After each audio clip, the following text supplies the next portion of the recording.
तो क्या हाल है दोस्त? बढ़िया है सब। कहाँ जा रहे हैं?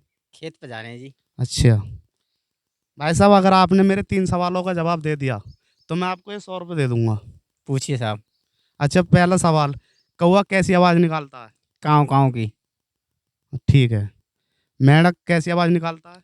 मेंढक की आवाज़ है टें टें। टें टें। अच्छा, तीसरा सवाल, चींटी कैसी आवाज़ निकालती है? देखो जी, चींटी की आवाज़ की मुझे नहीं पता। देखो कमेंट वाले भैयों को भी पता हो तो कमेंट कर दो। अगर तुम्हें पता हो तो कमेंट करके भैया को ज़रूर बताएं। ठीक है दोस्तों, अब आपके हाथ में छोड़ दिया है। तीसरा सवाल भैया ने नहीं बताया तो मैं इन्हें 100 रुपये नहीं दूंगा। जो कमेंट में बताएगा चींटी आवाज़ कैसी करती है उसे मैं 100 रुपये दे दूंगा। ठीक है।